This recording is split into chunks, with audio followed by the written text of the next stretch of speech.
quelques jours du premier tour des élections législatives, dans un climat de tension maximale, les églises cherchent une posture, une parole. Alors certaines, craignant de se mêler de politique, se limitent à un rappel des valeurs chrétiennes, évitant de nommer les dangers. D'autres le font explicitement. Alors sur quel chemin étroit, comme un phare dans la nuit, se trouve la personne du Christ ? Eh bien, c'est ce dont vous nous parlez aujourd'hui, Pierre Lacoste.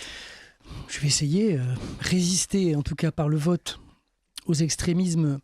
Pour un chrétien, est-ce que c'est faire de la politique ou est-ce que c'est suivre l'évangile ? C'est ça la question. Alors il y a plein de voix qui s'expriment, plusieurs voix protestantes, catholiques, en prévision de ce premier tour. J'ai lu la déclaration de l'Église protestante unie de France qui est très claire, très courageuse, sans ambiguïté, qui met en garde contre le vote pour l'extrême droite, les valeurs du Rassemblement national de manière explicite, que sont l'exclusion, la division, et elle fait valoir l'appel de l'Évangile à la paix et à l'amour. Mais il y a également la déclaration de la Fédération protestante de France, qui, elle, recherche plus un équilibre, mais à égale distance les extrémismes de droite, de gauche, en évoquant le racisme à l'extrême droite et l'antisémitisme à l'extrême gauche. Cette déclaration, par ailleurs, qui est belle, cette déclaration a été lue dans mon église dimanche dernier. Et puis, la voix évangélique, que je suis censé représenter ce matin, a brillé par un silence assourdissant. Pas un mot du CNEF. Et on peut s'interroger sur la motivation de ce silence. Les chrétiens ne doivent pas faire de la politique ? Alors ce serait peut-être pour ça qu'on n'a pas voulu parler. Ou bien ne faudrait-il pas fâcher une tendance de droite, d'extrême droite, qui serait peut-être une composante évangélique française. On ne sait pas, je pose des questions. L'Église catholique, par son Conseil des évêques de France, est restée très spirituelle et très prudente, presque hors sol, sa déclaration, invitant ses fidèles à aller voter. Et puis à regarder plus loin, vers l'après-législative, pour travailler à la paix. Mais mon coup de cœur ce matin est pour l'évêque d'Arras, dans le Nord, Monseigneur Le Borgne, qui a un coup d'œil magnifique sur la situation, évidemment. Et il est courageux, il est intelligent, il est prophétique. La Croix lui consacre 2 pages pour exprimer il exprime son inquiétude, mais aussi un appel à résister au discours de haine dont l'extrême droite est coutumière.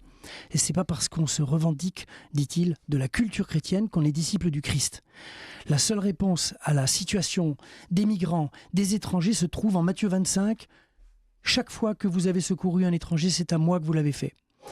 Il cite aussi le commandement nouveau, aimez-vous les uns les autres comme je vous ai aimés. Et il ajoute, ce commandement ne nous dit pas pour qui voter, mais il a une puissance politique énorme. L'amour ouvre la contestation de toutes les dominations, de tous les rejets et exclusions et stimule l'engagement pour le bien. Merci, Monseigneur Olivier Le Borgne, et à tous les chrétiens qui vont entrer en résistance à la haine dimanche par leur vote et demain par leur amour fraternel.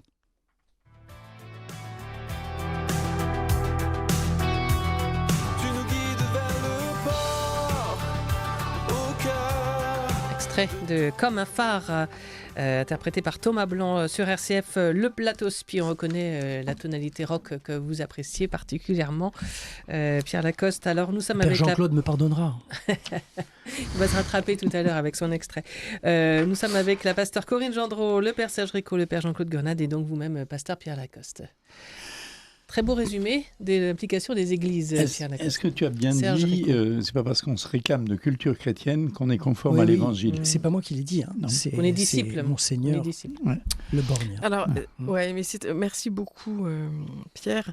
Je vais juste vous dire quelques phrases de ma prédication de dimanche, parce qu'effectivement, c'est le thème d'actualité, et je suis très contente que la présidence de mon église, Emmanuel Sebolt, ait affiché une position claire, et l'église protestante, elle rappelle, dans ses synodes passés, a toujours défendu les plus fragiles, etc. Et donc je posais la question dimanche, sommes-nous encore capables de dire « Je crois Seigneur » et de vivre dans l'accueil inconditionnel d'autrui ? Tenir les deux ensemble n'a rien d'optionnel. Aime ton Dieu et ton prochain sont les 2 seuls commandements que Jésus nous a donnés, et l'un ne va pas sans l'autre. Et je posais la question, qu'est-ce qui nous empêche de tenir les deux ensemble ? La peur des autres, la peur de partager, la certitude de savoir ce qui est bon pour les autres, etc. Et la question derrière, c'est qu'est-ce qui nous empêche de grandir en humanité, d'accueillir ce regard de Dieu sur nous-mêmes et sur les autres. Dieu me regarde et me garde comme il regarde et garde les autres. Ce n'est pas ma mission de les juger, de les rejeter et d'espérer qu'ils soient dégommés ailleurs, etc. Donc je pense que nous, en communauté, on est quand même en poste pour annoncer l'évangile et aimer son prochain, c'est pas une option. C'est-à-dire que si on veut être fidèle au Christ, si on veut être disciple du Christ, aime ton prochain comme toi-même. Et donc, moi, je ne sais pas faire de la politique. De toute façon, Jésus était éminemment politique. Il prenait toujours la dépense des plus faibles, tout ça. Alors, il faut arrêter de dire « Ah, vous n'avez pas le droit de dire ça parce que c'est politique ». Bah oui, c'est politique. Parce que politique, c'est une posture, c'est se tenir engagé dans le monde, être responsable de ce qu'on pense, de ce qu'on se fait. Ça, c'est politique déjà. Donc, on ne peut pas dire « Ouh, la politique dehors de l'Église ». Non, c'est pas vrai. C'est pas possible. Les deux s'entremêlent. Alors, évidemment, je ne fais pas partie d'un parti politique, mais je défends des idées. Et des idées qui sont évangéliques. Vous n'avez pas parlé de l'Église orthodoxe, Pierre. J'attendais que le Père Jean-Claude le dise, je ne l'ai pas trouvé. Et j'allais le dire que je ne voulais pas laisser nos auditeurs penser que les orthodoxes sont complètement absents. Nous n'avons pas de magistère dans l'Église orthodoxe. Et par contre, on a immédiatement reçu de la part de nos archevêques respectifs une prière spécifique que nous avons les uns et les autres prêtres dit au cours de la liturgie. D'autant que nous avions la liturgie de la Pentecôte et donc on a prié spécifiquement pour la France et les Français. Donc sous forme de prière, mais est-ce qu'il y a une prise de position ? Mais, je viens de dire, on n'a pas de magistère. Ça veut dire qu'il n'y a pas de position officielle. Par rapport à la politique française, non, il n'y a pas de position officielle. Mais je rejoins totalement ce qu'a dit l'évêque catholique. Il n'y a pas de culture chrétienne. Nous sommes des disciples du Christ et il n'y a que l'évangile de Matthieu en chapitre 25 qui est clair pour tous les chrétiens. Point. Précisément, mais c'est ce que met en évidence la situation dans laquelle on est. D'un côté, une culture. De l'autre côté, l'essai d'une suite évangélique. On n'est pas d'un côté les bons, parce que ce serait à nouveau pharisien, etc. Mais cette question de la culture chrétienne, c'est la question à laquelle s'agrippe et s'accroche tout un tas de gens qui se moquent de l'évangile. Mais voilà, ils parlent de nos valeurs, etc., lesquelles ils ne les défendent pas. Moi, je dis très souvent à des gens qui se sentent envahis, par exemple, par l'islam, je leur dis, mais vous n'habitez pas les églises, vous n'y êtes jamais, alors de quoi vous plaignez-vous ? Dans le milieu catholique, il y a quand même beaucoup de nuances selon les évêques aussi, de prise de position. Il y a pas de position uniforme. Donc là, on a eu l'exemple de Monseigneur Le Borgne, mais en fait, c'est ça, c'est isolé, c'est chaque évêque qui se positionne. Oui, le Conseil des évêques de France est resté très la déclaration du Conseil, c'est une prière aussi. Oui. Comme tu as bien fait de dire, c'est spirituel, mais c'est pas une prise de position ou peu. Ils appellent à voter en conscience. Bon, ça n'a rien d'original. Ah, pourquoi le dire même d'ailleurs Est-ce que le fait que le pape François prenne position sur cette question de manière très claire aussi explique en partie son impopularité chez certaines franges? Je peux citer le dialogue que j'ai eu avec quelqu'un qui est venu me voir hier et qui m'a dit « Je ne suis pas d'accord avec tout un tas de prises de position du pape François ». Oui. Et quelqu'un qui essaye d'être chrétien, qui vraiment mouille la chemise. Bon, voilà. Non, c'est sûr. Mais Jésus a rencontré plein d'oppositions. On ne peut pas gommer ça dans l'Évangile en se disant il a rencontré beaucoup d'écueils dans l'accueil de sa parole, justement. Qu'est-ce qui explique que les évêques ne s'engagent pas toujours c'est leur position personnelle, justement, qui pourrait être dérangeante, ou alors c'est que, comme disait Corinne, certains pensent qu'on ne doit pas se mêler de politique? Moi, je pense qu'il y a la peur des divisions dans les communautés chrétiennes. Ah oui. Peur des divisions, où on s'envoie à la tête des choses. L'autre jour, dans mon assemblée paroissiale, j'ai proposé un temps d'échange sur la situation politique. On a vécu un très beau temps d'échange, on n'avait pas forcément les mêmes positions, etc., mais tout le monde s'est exprimé. Tout le monde. je crois que si on arrive à faire des choses comme ça, si c'est possible, on a gagné le cocotier. Cette position franche que vous avez affirmée, Corinne Gendreau, dans votre église aussi, à travers vos propos, un extrait du sermon de dimanche, est-ce qu'elle entraîne des tensions justement dans l'église? Est-ce qu'il y a des scissions qui en découlent?